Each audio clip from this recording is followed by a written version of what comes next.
Hello everyone and welcome to your PYQ series for polity.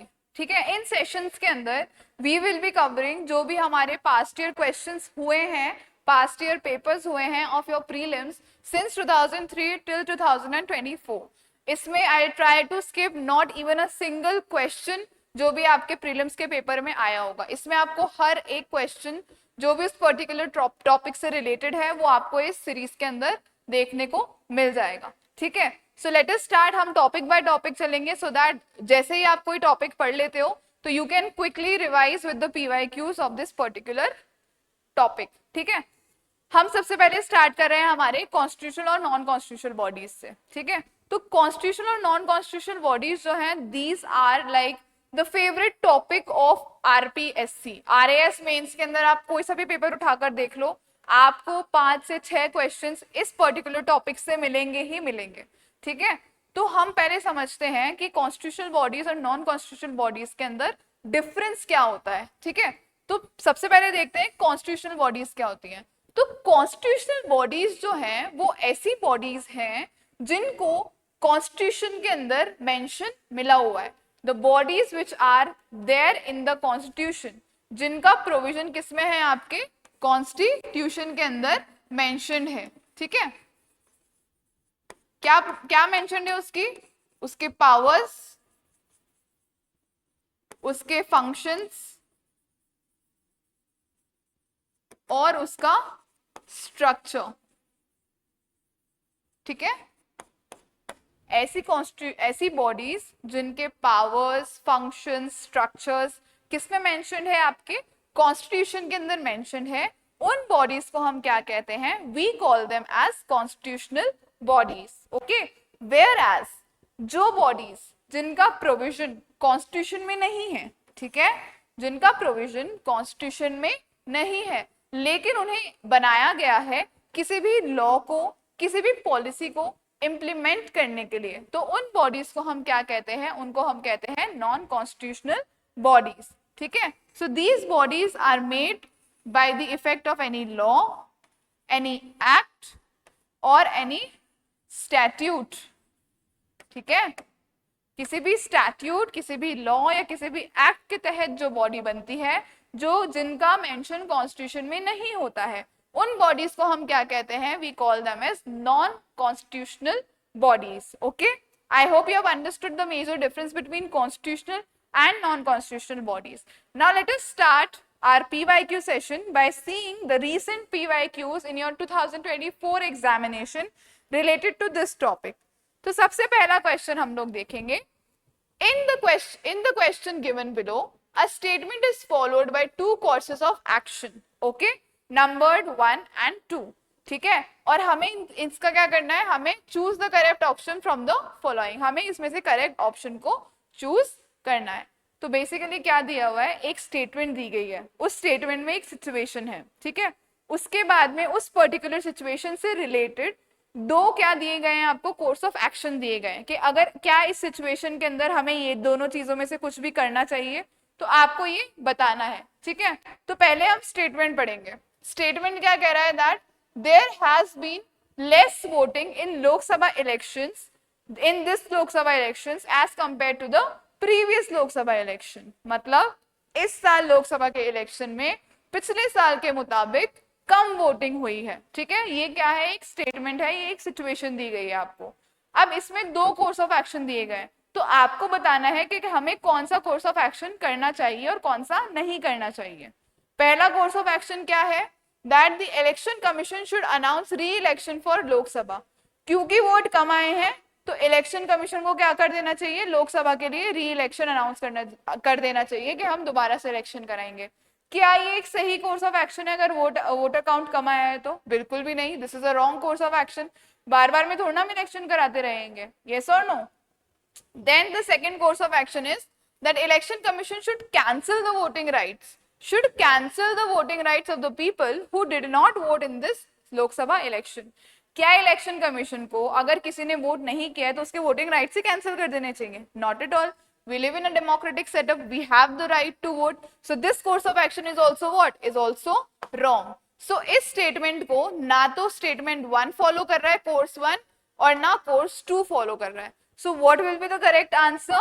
Neither one nor 2 follows. I hope you have understood what the question was asking you. अब मेरे को ये बताओ कि इस particular situation के अंदर क्या एक्शन होना चाहिए था गवर्नमेंट का, क्या राइट एक्शन होना चाहिए था? Government must spread awareness, yes और नो? गवर्नमेंट को अवेयरनेस स्प्रेड करनी चाहिए कि every person should vote, yes or no? So this would have been a right course of action, but re-election conduct करना is not a good option, yes or no? और लोगों के voting rights को cancel करना is also not a good course of action. So both of these course of actions do not follow the statement, okay? They do not follow the statement. Now moving on to the next question. Identify the correct statement regarding Election Commission of India. Election Commission of India के लिए आपको इनमें से correct statement identify करना है. सब लोगों ने इलेक्शन कमीशन ऑफ इंडिया के बारे में पढ़ा है, यस और नो? अब हमें इन स्टेटमेंट्स को पढ़ के और election of commission of India के बारे में जो गलत स्टेटमेंट्स है उनको एलिमिनेट करना है और जो करेक्ट स्टेटमेंट है उसको टिक करना है. ठीक है, सबसे पहला स्टेटमेंट देखते हैं हम. Under the Constitution, the Commission also has advisory jurisdiction. Advisory jurisdiction in the matter of post-election disqualification. Post-election disqualification of sitting members of Parliament and state legislatures. मतलब क्या कहना चाह रहा है ये कि इलेक्शन कमीशन ऑफ इंडिया को constitution ने ये पावर दी है कि वो एडवाइस कर सकता है. किस मैटर में? अगर कोई भी मैटर होता है पोस्ट इलेक्शन, मतलब इलेक्शन के बाद किसी भी सिटिंग मेंबर का डिस्क्वालिफिकेशन का अगर कोई भी मैटर होता है तो इलेक्शन कमीशन ऑफ इंडिया क्या कर सकता है? अपनी एडवाइस दे सकता है. ठीक है, so this statement seems to be correct. अभी अपन 100% श्योर नहीं है, ठीक है. This statement seems to be correct, that या this can be the correct statement. अब हम नेक्स्ट स्टेटमेंट्स देखते हैं. पहले The president appoints the chief election commissioner, yes of course, and the election commissioners, okay, and they have tenure of 5 years. Tenure of how many years? 5 years, and up to the age of 60 years, whichever is earlier. तो हमने क्या पढ़ा है election commission of India के बारे में? उनके members का टेन्योर कितना होता है? It is how many years? It is 6 years और how many years of age? 65 years of age, yes or no? Whichever is earlier, either 6 years of age, either 6 years of your tenure or 65 years of age, whichever is earlier. So this statement becomes what? This statement becomes wrong. Okay, moving on to the next statement. Election Commission of India is a permanent constitutional body. Yes, of course, it is what? It is a permanent constitutional body, and it was established in accordance with the Constitution on 25th January 1952. Was it established in 1952? I don't think so. It was established when? It was established in 1950. On 25th January 1950, this particular body was established. So again, this statement becomes what? This statement becomes wrong. Moving on to the next statement. The concept of multi-member commission. The concept of what? The multi-member commission. जैसे एक आपका chief election commissioner हो गया और बाकी के आपके election commissioners हो गए, राइट? सो मल्टी मेंबर हो गई, एक नहीं है, यूनी नहीं है, मल्टी है, right? So multi member commission का जो ये कॉन्सेप्ट है ये ऑपरेशनल हुआ कब? Since 1995 with decision making power by majority vote. So was it made in 1995? Not at all. कब बना, कब से लागू हुआ ये? 1989 से अभी तक है, yes or no? It started, the multi-member commission, it started in 1989 and it is operational until now. So this statement also becomes what? This statement also becomes wrong. So your correct statement will be your option 1.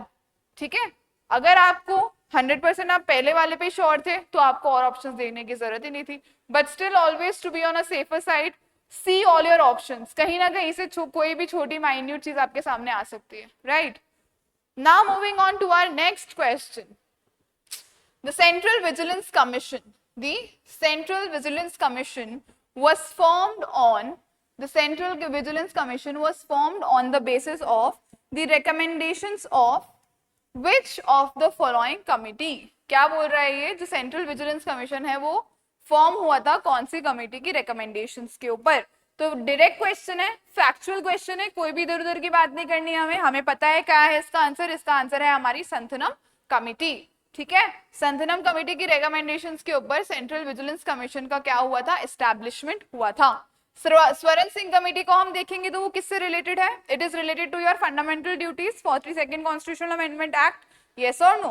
तेगचंद Bakshi Tekchand की जो committee थी वो आपके patent से related I थी। ठीक है, patent regulation से रिलेटेड आपकी कमेटी बनी थी रिकमेंडेशंस देने के लिए। वेयरएज केलकर कमेटी कौन सी थी, केलकर कमेटी किससे रिलेटेड थी, let me know in the comment section. Kelkar committee जो थी वो आपकी थी आपके पीपीपी मॉडल को की रिकमेंडेशंस देने के लिए। पीपीपी क्या है अब आपका, पब्लिक प्राइवेट पार्टनरशिप। ये जो ये मॉडल था इसकी रिकमेंडेशंस के लिए कौन सी कमेटी बनी थी, आपकी केलकर कमेटी बनी थी। ठीक है, और सेंट्रल विजिलेंस कमीशन के लिए कौन सी कमेटी बनी थी, आपकी Santhanam committee. So the correct option will be your option C. Okay, moving on. अब which of the following is a matter on which the Finance Commission notified by the Ministry of Finance on 31st December 2023 shall not make its recommendation। मतलब ministry of finance के द्वारा एक notification के अंदर finance commission को ये notify किया गया था कि वो कौन से किस किस चीज के ऊपर अपनी रिकमेंडेशंस दे सकती है। ठीक है, और उसके अंदर एक चीज नहीं बताई गई थी। ठीक है, इन चारों में से एक ऐसी चीज है जिसके ऊपर फाइनेंस कमीशन अपनी रिकमेंडेशन नहीं दे सकती और हमें वही आइडेंटिफाई करना है। ठीक है, हमें आइडेंटिफाई करना है कि इन चारों में से वो एक कौन सा प्रोविजन है जिसके ऊपर फाइनेंस कमीशन अपनी रिकमेंडेशन नहीं दे सकती है और उसको मना किसने किया है, it is being notified by the ministry of finance. ठीक है, सबसे पहला हम लोग देखेंगे the measures needed to augment the consolidated fund of state to supplement the resources of the panchayats and municipalities। तो ये तो इसके ऊपर तो रिकमेंडेशन दे सकती है फाइनेंस कमीशन जो है आपकी, yes or no? So yes, this can be done. So there is no if and but in this। तो जो भी स्टेट का फंड होगा वो तो रेगुलेट कर ही सकती है ना फाइनेंस कमीशन, राइट। सेकंड देखते हैं हम, review the present arrangements of financing climate management initiatives. जो भी फाइनेंसिंग क्लाइमेट मैनेजमेंट इनिशिएटिव्स है, जो भी कंट्री का फाइनेंशियल क्लाइमेट है, ठीक है, उसके जो मैनेजमेंट इनिशिएटिव्स है क्या उसको रेगुलेट कर सकती है finance commission? I don't think so, yes और नो। बिकॉज व्हाट, फाइनेंशियल जो क्लाइमेट है उसके अंदर बहुत सारे आपके पार्टिसिपेंट्स होते हैं, प्राइवेट इंडिविजुअल्स भी होती हैं, फॉरेन इन्वेस्टमेंट्स भी होते हैं, बहुत सारी चीजें होती हैं। ठीक है, तो क्या इस चीज को आपकी फाइनेंस कमीशन इसके अंदर रिकमेंडेशंस दे सकती है? I don't think so. फिर भी हम आगे वाली स्टेटमेंट्स को और देख लेते हैं। The distribution between union and states, the distribution between union and states of the net proceed of taxes, of what, of the net proceed of taxes which are to be or may be divided between them under chapter 1 part 12 of the constitution। yes, article 280 क्या बोलता है? Article 280 इसी की तो बात करता है, yes or no? तो दिस इज एब्सोल्युटली करेक्ट। और लास्ट अपन वो देखते हैं that the principles which should govern the grants in aid for the revenues of state out of the consolidated fund of India. जो ग्रांट इन एड देती है central government out of the consolidated fund of India to the states. ठीक है, for example आप कोई भी initiative अपने उधर ला रहे हो, कोई डिजास्टर मैनेजमेंट इनिशिएटिव लेकर आ रहे हो अपने स्टेट में, तो ग्रांट इन एड आपको मिलता है। तो yes of course the finance commission can recommend this as well. तो एक चीज जो फाइनेंस कमीशन रिकमेंड नहीं कर सकती है वो क्या है, आपका फाइनेंशियल क्लाइमेट मैनेजमेंट इनिशिएटिव्स के ऊपर कोई रिकमेंडेशन आपकी फाइनेंस कमीशन नहीं दे सकती है। और ये किसने मना किया है फाइनेंस कमीशन को? It is been notified by the ministry of finance। So your correct option for this question will be your option 2। all right, now moving on towards our next question। next question क्या बोल रहा है?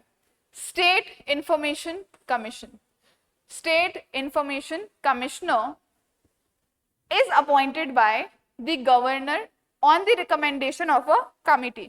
क्या बोल रही है statement कि state का जो इलेक्शन इंफॉर्मेशन कमिश्नर है, state information commissioner he is appointed by home, it is appointed by the governor on the recommendation of home, on the recommendation of a committee. ठीक है, इतनी बात आप सब लोगों को पता चल गई। Now it is asking that who of the following is not a member of this committee, who of the following is not a member of this committee। तो सबसे पहले आप लोग ये देखोगे कि इस कमिटी के अंदर कौन कौन मेंबर्स होते हैं। So you people already know कि सबसे पहले इसके अंदर कौन आएगा, सबसे पहले कौन आएगा, चीफ मिनिस्टर आएगा। ठीक है, तो चीफ मिनिस्टर तो यहाँ से हट गया, तो chief minister is a member of this committee. ठीक है, अब चीफ मिनिस्टर है तो लीडर ऑफ ऑपोजिशन भी आएगा, यस और नो, लीडर ऑफ ऑपोजिशन भी आएगा, तो वो भी हट गया इस रेस से। अब चीफ मिनिस्टर और लीडर ऑफ ऑपोजिशन के मिनिस्टर के अलावा, द लीडर ऑफ ऑपोजिशन और चीफ मिनिस्टर के अलावा एक और कैबिनेट मिनिस्टर होता है इस कमेटी में। कौन होता है आपका, कैबिनेट मिनिस्टर होता है, जो कौन नॉमिनेट करता है, चीफ मिनिस्टर जिसको नॉमिनेट करता है। ठीक है, तो इन तीन लोगों से मिलकर बनती है आपकी क्या, आपकी वो रिकमेंडेशन कमिटी, जो रेकमेंड करती है कि ये इंसान जो है अगला स्टेट इंफॉर्मेशन कमिश्नर बनेगा। और जब ये रिकमेंडेशन चली जाती है, जब ये रिकमेंडेशन का रिजल्ट आता है, तब गवर्नर जो है वो आपका स्टेट इंफॉर्मेशन कमिश्नर को अपॉइंट करता है। ठीक है, so I hope you have understood that the committee consist of what, the chief minister, okay, plus the leader of opposition plus one cabinet minister on who has been nominated by whom, the chief minister. All right, so these three members are there to recommend whom, to recommend the selection of state information commissioner। तो इसमें से wrong option कौन सा हुआ आपका, chief justice of high court। so the chief justice of high court, he is not a member of this committee, so your correct option will be what, chief justice of high court। okay, moving on, आपका next question देखते हैं हम। Among the following chairpersons of Rajasthan state human rights commission, Rajasthan state human rights commission, who could complete a 5-year term. अब ये क्या है, एक बहुत ज्यादा फैक्चुअल क्वेश्चन है। इसमें ये क्या पूछ रहा है कि इनमें से कौन से स्टेट ह्यूमन राइट्स कमिश्नर के चेयरपर्सन ने, कमीशन के चेयरपर्सन ने अपने पूरे 5 साल का टर्म जो है वो कंप्लीट किया था। ठीक है, justice S Saghir Ahmad, justice Prakash Tatia, justice M S. Kanta Bhatnagar and justice N K. Jain. तो हम सब लोगों को पता है कि 5 साल का टर्म कौन कंप्लीट कर पाया था, it was justice N K. Jain. ठीक है, कब से कब तक किया था इन्होंने किया था, इट वाज फ्रॉम 2005 टू 2010। ठीक है, इन्होंने पूरे 5 साल कंप्लीट किए थे। वेयर एज अदर जो ये ह्यूमन राइट्स के चेयरपर्सन थे, ह्यूमन राइट्स कमीशन के, स्टेट ह्यूमन राइट्स कमीशन के, उनके टर्म्स जो थे वो फ्लक्चुएटिंग थे। किसी ने 3 साल किया, किसी ने 2 साल किया, किसी ने इनफैक्ट 1 साल पूरा भी नहीं किया, किसी ने कुछ महीने ही किया। ठीक है, बट 5 साल टेन्योर कंप्लीट करने वाले was the one and he was who? He was Justice N.K. Jain। Understood everyone? I hope this question is clear to you people। There was this person Justice N.K. Jain जिन्होंने अपना पूरा 5 साल का term complete किया था। Whereas और जो ये 3 नाम यहाँ पर दिए हुए हैं, इनमें से किसी ने 3 साल, किसी ने 2 साल, ठीक है, किसी ने कुछ महीने ही अपना ये पोजीशन मेंटेन करी थी, अपना ये टर्म कंप्लीट नहीं किया था। ठीक है, I hope this question is clear. देखो, इस तरीके के फैक्चुअल और एनालिटिकल क्वेश्चन सब आरपीएससी पूछने लग गया है। पहले हमारा रुझान ज्यादा फैक्चुअल के ऊपर था, लेकिन अब एनालिटिकल क्वेश्चंस भी आने लग गए। जैसे अभी आपने स्टेटमेंट वाला क्वेश्चन देखा था, अभी आपने फाइनेंस कमीशन वाला क्वेश्चन देखा, तो आपको अपनी अप्रोच अब उस तरीके से रखनी पड़ेगी, आपको दोनों तरीके से पढ़ना पड़ेगा। ठीक है, आगे चलते हैं हम। Next question, Rajasthan public service commission, Rajasthan public service commission presents its report, its annual report to. अब राजस्थान पब्लिक सर्विस कमीशन किसको अपनी एनुअल रिपोर्ट प्रेजेंट करेगी? ऑब्वियसली, बहुत ऑब्वियस चीज है, गवर्नर को। यस और no? The governor of Rajasthan. फिर गवर्नर ऑफ राजस्थान किसको दिखाएगा? गवर्नर ऑफ राजस्थान कहां पर दिखाएगा उस रिपोर्ट को? अपने पास रख लेगा? Not at all. Then the governor of Rajasthan he will present it to the legislative assembly of Rajasthan. कहां पर प्रेजेंट करेगा ये? लेजिस्लेटिव असेंबली ऑफ राजस्थान के ऊपर के पास ये इस रिपोर्ट को प्रेजेंट करेगा। आरपीएससी किसको प्रेजेंट करेगी अपनी annual report? To the governor of Rajasthan, and the governor will present its report in front of the legislative assembly. So these are very direct questions, so you should definitely know them. Yes or no? Now, who among the following is eligible? Who among the following is eligible to be appointed as the chairperson of Rajasthan State Human Rights Commission? क्या बोल रहा है ये कि इनमें से कौन वो लोग हैं जो Rajasthan state human rights commission के चेयरपर्सन बनने के लिए अपॉइंट हो सकते हैं. ठीक है, एलिजिबल हैं. सबसे पहले क्या बोल रहा है ये? Prominent social activist. तो do you think that any kind of social activist he can be the the chairperson of state human rights commission? Not at all, क्योंकि उनके पास लीगल जो एक नॉलेज होती है वो नहीं है, right? Director general of police, police level officer, police level officer क्या ये काम कर सकते हैं? नहीं, क्योंकि उनके पास में सिर्फ लॉ एनफोर्समेंट वाला काम होता है, right? Then chief secretary level officer, again there will be a lack of legal knowledge in this person. Chief justice of high court, yes this person can be made. Why? Because they have what? उनको पूरा proper knowledge है law का. ठीक है, जो भी legal provisions है उनका पूरा नॉलेज है. इनको हर तरीके के जो भी केसेस उनके पास आएंगे उनको सॉल्व करने की इनके अंदर कैपेबिलिटी है. So these people are what? These people are eligible. So your correct option for this question will be your option 4, the Chief Justice of High Court. Okay, I hope this question is clear to you people. Moving on to the next question. The next question says that consider the following statements regarding the State Election Commission of Rajasthan. State Election Commission of Rajasthan के लिए ये statements दी गई हैं. सबसे पहली statement क्या है? That the State Election Commission of Rajasthan was constituted in December 1994. So हमने ये factual चीज पढ़ी है कि दिसंबर में तो नहीं हुई थी ये. कब हुई थी established? It was established in July 1994. Yes or no? So this statement becomes what? This statement becomes wrong. क्यों? क्योंकि हमारी जो राजस्थान की स्टेट इलेक्शन कमीशन है वो कब स्टैब्लिश हुई थी? It was established in July 1994 rather than in December 1994. Now what it says that it has a secretary. Who? It has a secretary who is also the chief electoral officer of the state. Who is also what? The chief electoral officer of the state. Yes, absolutely it is right. Yes or no?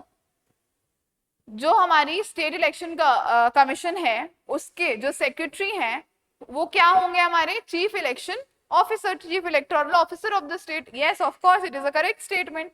But the statement 1 is what? It is wrong. क्योंकि वो जुलाई 1994 के अंदर establish हुई थी.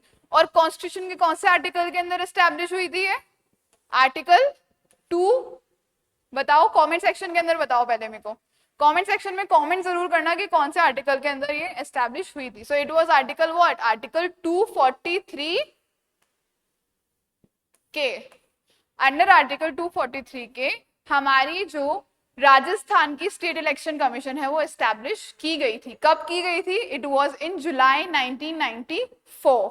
Okay, so your statement 1 becomes what? Statement 1 becomes wrong and statement 2 becomes correct. So your correct option will be only statement 2 is correct.